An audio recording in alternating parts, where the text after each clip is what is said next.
السلام علیکم۔ کیا کہوں، کہاں سے شروع کروں اور کن الفاظ کا استعمال کروں، مجھے سمجھ نہیں آ رہی۔ جانور کہوں، درندہ، بھیڑیا، یقین لفظوں کا یوز کروں میں، میری سمجھ سے باہر ہے۔ اور آج میں یہ سوچنے پہ مجبور ہوں کہ آج بھی قیامت اور اللہ کا عذاب کن لوگوں کی وجہ سے رکا ہوا ہے۔ آپ لوگوں میں سے بہت سے لوگ جانتے ہوں گے اس بارے میں۔ کل میاں والی کے ایک محلے میں جو واقعہ ہوا ہے، دل دہلا دینے والا۔ میں اس ٹاپک پہ ویڈیو نہیں بنانا چاہ رہی تھی، کیونکہ جب اس کے بارے میں سوچتی ہوں، اس بچی کے بارے میں، اس کی ماں کے بارے میں، تو میرے رونگٹے کھڑے ہو جاتے ہیں، میری روح کانپ اٹھتی ہے اس ماں کا سوچ کے، جس کے جسم کے حصے کو، جس کے جگر کے ٹکڑے کو ایک سگے باپ کہنا بھی، باپ کے نام کے لیے بھی گالی ہے وہ شخص جس نے 7 دن کی معصوم بچی کو اتنی بے دردی سے مارا۔ اتنا معصوم بچہ جس کے سانس نکلنے میں کتنی دیر لگی ہوگی، اور اس کو اتنی بے دردی سے مارتے ہوئے اس کی روح بھی نہیں کانپی ہوگی۔ یقین جانے کہ جب میں سوچتی ہوں تو میرے خوف سے رونگٹے کھڑے ہو جاتے ہیں۔ کیا بیٹا ہونا اتنا ضروری تھا؟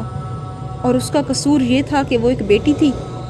اور اگر اس کو بیٹی نہیں بھی چاہیے تھی تو ہزاروں ایسے لوگ ہیں جو اولاد کے نام کے لیے بھی ترس رہے ہیں، ان کو دے دیتا، کسی یتیم خانے میں دے دیتا۔ لیکن اتنا ظلم، اتنی زیادتی۔ اللہ نے تو خود فرما دیا ہے کہ جب میں کسی کے گھر میں بیٹی پیدا کرتا ہوں تو میں خود اس شخص کا بازو بن جاتا ہوں۔ تو وہ کیسا بدنصیب باپ تھا، اس نے کیسے اپنے ہی ہاتھوں سے جنت کو جہنم بنا دیا۔ اور ایسے شخص کے لیے باپ کا لفظ استعمال کر کے، باپ جیسے پاکیزہ رشتے کو گالی نہیں دینا چاہتی میں، لیکن جب ایسے لوگوں کو اللہ معذور اور عیب دار بیٹے نوازتا ہے تو ہم جیسے کئی لوگ کہتے ہیں کہ اف، اللہ نے کیا سوچ کے ان کی آزمائش رکھی ہے۔ لیکن اللہ کے ہر فیصلے میں ہی اس کی بہتری ہوتی ہے۔ بے شک وہ معصوم فرشتہ جو جنت سے آیا تھا اور جنت میں ہی چلا گیا یقیناً، لیکن اس بھیڑیا صفت انسان نے، کہ اللہ نے اس کی کیا آخرت رکھی ہوگی پتہ نہیں۔ وہ ماں جس نے 9 مہینے اس کو پیٹ میں رکھا، اس کو پالا، اس کی تکلیف کا کوئی مداوع ہے؟ اس دنیا میں میں ایک ماں ہوں اور اس کی تکلیف کو محسوس کر رہی ہوں میں۔ کل میرا بیٹا جھولے سے گر گیا اور میرے ہاتھوں میں اتنی ہمت نہیں تھی کہ میں اس کو اٹھا لوں۔ گرا وہ ہے، لیکن تکلیف مجھے محسوس ہو رہی تھی۔ اور جس کی اولاد پر اتنا شدید ظلم ہوا ہے، وہ کتنی تکلیف میں ہوگی۔ ایک تکلیف اولاد کے جانے کی اور دوسری اس جانور کی بیوی ہونے کی۔